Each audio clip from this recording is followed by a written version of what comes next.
네, 지금 이 시각 시장을 이목을 집중시키고 있는 업종과 개별주에 대한 투자 판단을 해보는 직격 프라임 시간입니다. 오늘 이 시간 YG경제연구소 차영주 소장님과 함께합니다. 안녕하십니까? 안녕하십니까? 네, 지금 이 시각 10시 29분 15초를 지나고 있습니다. 오늘 장 시장을 관통하는 직격 이슈 세 가지 먼저 화면으로 만나보도록 하겠습니다. 네, 어제 정부의 신규 원전 2기 건설 계획 발표로 오늘 원전주 좋은 흐름 보여주고 있습니다. 현재는 좀 상승폭이 좀 줄고 있는 상황인데요. 정책의 훈풍 속에 원전주의 상승이 지속될 것인지 짚어보도록 하겠습니다. 자, 두 번째 주제는요. 2026년 초에 리튬 가격이 반등함에 따라서 2차 전지주가 훨훨 날아가게 될지 주가는 오늘 좀 주춤한 가운데 관련된 내용 짚어보도록 하겠습니다.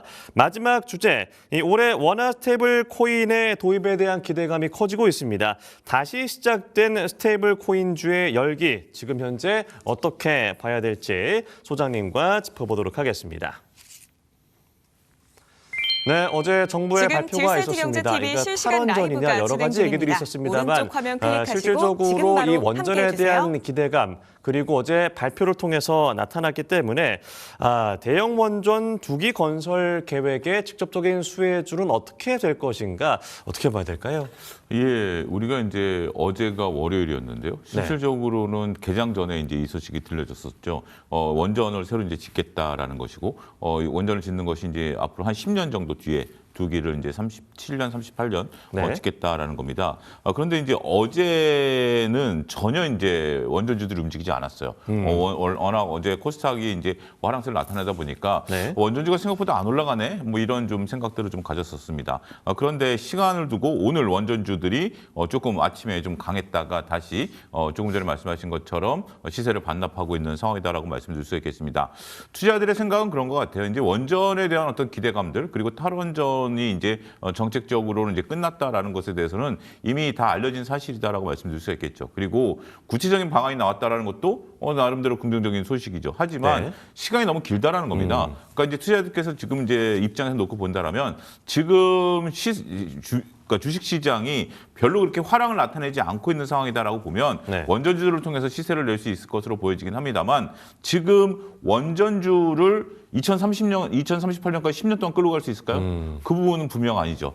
그리고 이제 그 전부터 이제 매출이 일어나겠지만 최소한 2030년까지 SMR이 나올 때까지는 일단 좀 시간이 걸리죠. 그리고 원전주 외에 많은 또 주식들이 올라가죠. 오늘은 뭐 스테이블 코인과 관련된 것들이 올라가고 오늘은 또 게임주들이 올라가고 뭐 이런 것들이 좀 나타나고 있다라고 보니까 지금 이제 대안주들이 좀 있는 거죠. 그래서 차분히 지켜보자라는 개념인 것 같아요. 그러니까 투자자분들이 과거처럼 우리가 이제 원전 얘기가 나오면 원전주들이 이제 시세를 확 내는 부분들, 물론 오늘 시세를 내는 주식들도 있긴 하겠습니다만 연속성이 좀 떨어진다라고 봐야 되겠죠. 그래서 저는 조금 그래요. 원전에 대해서 약간의 세모적인 성격으로 원전을 바라보고 있는데 정부가 이제 구체적인 원전에 대한 계획도 발표를 했고 그다음에 이제 앞으로 우리나라뿐만이 아니라 다른 또 글로벌 원전 사업에도 진출할 가능성도 높은 그런 상황인 것은 맞습니다만 원전이라는 게 시간이 걸린다라는 측면 그리고 이 시간이 걸린다라는 것은 그 이벤트에 따라서 주가가 오르락 내리락한다. 지난번에도 제가 딜사이트에서 몇 차례 말씀을 드렸던 것 같습니다. 원전주를 이제 매매를 할 때는 어떻게 해야 되느냐? 이벤트 드리븐 전략을 해야 된다. 이런 얘기가 나올 때 원전주들을 짧게 끊어치는 전략이 낫지 원전주를 중장기적으로 보는 것에 대해서는 조금 거리가 있다. 그래서 오늘 같은 경우도 매매를 잘하시는 분은 수익을 냈지만 지금 이제 자칫 잘못하면 또 원전주들이 다음 이벤트까지 시간이 좀 걸릴 가능성도 있다라고 봐요. 어쨌든 긍정적인 소식이지만 투자자분들이 이제는 무조건 원전 이런 얘기가 나오면 조금 길게 시세를 끌고 가는 거하고는 조금 다르다. 이 부분을 여러분들이 잘 읽어내시는 것이 필요한 사안이 아니겠나 이렇게 말씀드릴 수 있겠습니다. 예, 이 말씀해 주신 대로 뭐 준공 시기가 2037년, 38년이기 때문에 사이클이 굉장히 깁니다. 어떤 기대감으로 올랐을 때 짧게 투자하는 어떤 전략을 말씀해 주셨는데요. 그렇다면 뭐 원전 섹터의 대장주라고 한다면 결국에는 이 시기마다 달라질 것 같기도 한데 건설사가 뭐 이득을 가져갈 것이냐 아니면은 관련된 기기를 만드는 업체가 될 것이냐 아니면 운영을 하는 한국전력이나 뭐 이런 한전 KPS라든가 어떻게 좀 바라봐야 될까요? 뭐 다 일단 기대감을 가져야 되겠죠. 그런데 이제 구체적으로 이제 매출과 영업이익이 이제 책정되는 시기가 다르죠.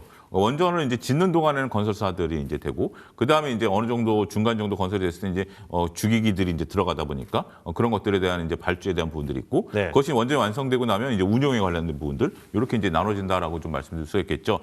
일단 지금 이제 대장주로서 한국전력을 우리가 이제 볼 수 있는데요. 한국전력 주가가 최근에 좀 조정을 좀 받았죠. 그러니까 조정을 좀 받기 이전만 하더라도 어떻게 보면 한국전력이 시장에 있어서 지난주 중반까지만 하더라도 대장주 중에 역할을 했었죠. 물론 이제 전기료 인상에 대한 어떤 얘기들도 붙긴 했습니다만 실질적으로 원전과 관련해서 원전 관련주 중에서 대장주 역할을 하다가 지난주 후반부터 조정을 좀 받았죠. 네. 오늘도 현재 지금 6%대 갭으로 떴다가 지금 이제 보합금까지 1%대까지 시세가 좀 밀려 있는 상태입니다. 음봉이 나타나 있는 상태죠. 최근에 원전과 관련돼서 다양한 얘기들이 나오면서 그것이 어느 정도 선반영된 게 아니겠나라고 저는 조금 말씀을 좀 드릴 수가 있겠습니다. 차트상 그때 당시에도 한국전력을 그렇게 말씀드렸던 것 같아요. 지난주에 이제 제가 딜사이트에 나왔을 때 네. 어느 정도 원전과 관련해서는 이격도가 벌어지면 이격도를 축소할 가능성이 있다라고 말씀드렸고 그 과정이다라고 말씀드릴 수가 있겠습니다.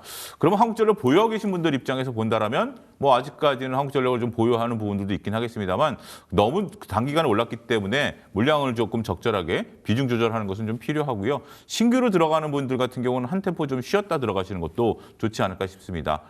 그렇고 원전뿐만이 아니라 우리가 뭐 두예비율이라든지 오늘 네. 같은 경우 이제 한전 기술이 이제 굉장히 시세가 강한데요. 네. 이런 부분들도 올라올 때마다 물량을 조금씩 줄여가는 전략이 맞지. 오늘 한전 기술이 강하니까 이것을 좀 따라잡아야 된다라고 보는 것은 자 이렇게 생각을 해보시죠. 오늘 지금 여러분들이 생각하시는 것에 있어서 전체적으로 봤을 때 이 지금 원전과 관련된 뉴스를 모르시는 분들이 없을 거예요. 투자자라면. 네. 조금만 원전 쪽에 관심 있는 투자자분들. 근데 그럼에도 불구하고 차익 매물들이 나오고 추격 매수 물량이 상대적으로 적다라는 거죠. 그러니까 지금 단기간에 올라갈 수 있는 폭발적인 거 오늘 뭐 하이닉스도 움직이고 있고 여러 가지 폭발적으로 움직일 수 있는 것에 비해서는 좀 무겁죠. 그러니까 우리가 주식이라는 게 그런 것 같아요. 이제는 여러분들이 그걸 인식하셔야 돼요. 강세장 초입에는 가볍고 무거우가 구분이 안 됩니다. 그런데 지금 시장에 놓고 보면 오늘 상승 종목보다 하락 종목이 많거든요. 그러면 무거운 종목들은 상승 탄력이 좀 둔화될 가능성이 있습니다. 네. 그런 부분들을 여러분들이 잘 읽어내신다라면 나름대로 어떤 식으로 투자를 해야 될지에 대한 것들을 결정할 수 있지 않은가. 원전주는 무거운 주식입니다. 무거운 주식은 이렇게 상승 종목보다 하락 종목이 많을 때는 조금 올라가는데 힘에 붙인다. 이렇게 설명이 가능하겠습니다. 그럼 뭐 장기적으로 봤을 때는 어떻게 계속 두고 봐야 되는 것인지 아니면은 정말 지금 거리에서 지켜봐야 되는 것인지 어떻게 판단을 해봐야 될까요? 저는 원전주를 장기적으로 투자한다라는 것에 대해서는 생각이 조금 다릅니다. 네. 왜냐하면 장기적으로 투자한다라는 것이 2038년까지 들고 간다? 뭐 그거는 현실적으로 어려운 부분이고 우리가 이제 거듭 말씀드리지만 주식이라는 것들이 우리가 투자를 하는 데 시간도 자원이거든요. 그래서 그런 부분들이 있을 때는 이런 소식이 나왔을 때 지금 오늘 한국전력이 이 소식에 대해서 움직이는 게 아니라 미리 선반영해서 움직였잖아요. 그래서 그렇게 강하게 움직였을 때는 그 강한 시세를 타다가 시세가 꺾일 때는 조금 매도를 하는 거고 오늘 같은 경우 한전기술이라든지 두예비리 움직이지 않을 때는 좀 지켜보는 겁니다. 그러다가 이들이 강하게 시세가 붙었을 때는 따라가서 어느 정도 수익을 좀 챙기고 다시 좀 기다렸다가 또 수익을 챙기고 다시 기다렸다가 이런 부분들 이제 우리가 주 사업자들 뭐 이런 거 선정하면서 여러 가지 이제 앞으로 이벤트들이 많을 거예요. 네. 정부가 또 이것을 단축시키는 어떤 정부 정책도 나올 것이고 시간을 단축시키는 그다음에 이제 글로벌 또 우리가 수주에 대한 부분들이 있고 그런 거기 때문에 제가 알기로는 지금 대략 한 20개 정도 글로벌리 원전을 지금 이제 기획하고 있는 걸로 알고 있습니다. 그러니까 네. 뭐 증권사에서 나온 자료인데요. 제가 정확하게 숫자를 세어보지는 않았습니다. 대략 한 20개 정도 되는 것 같아요. 그게 이제 당장부터 이제 지금 기획 단계에서부터 모아가지고 모든 게 20개니까 20개 중에서 우리가 뭐 몇 개만 좀 하더라도 굉장히 앞으로 이벤트가 많을 거 아니겠습니까? 우리가 체코 원전만 갖고도 주가가 얼마가 올랐습니까? 그런 것처럼 그런 전략들, 그러니까 장기 투자라기보다는 그때 단락적으로 매매하는 것이 좋아 보인다 이렇게 정리하겠습니다. 예. 그럼 어떤 그때 나오는 어떤 이슈에 따라서 원전주에 투자를 해야 되는지 건설주에 투자를 해야 되는지 고민이 되는 분들이 있는 것 같아요. 이건 어떻게 봐야 될까요?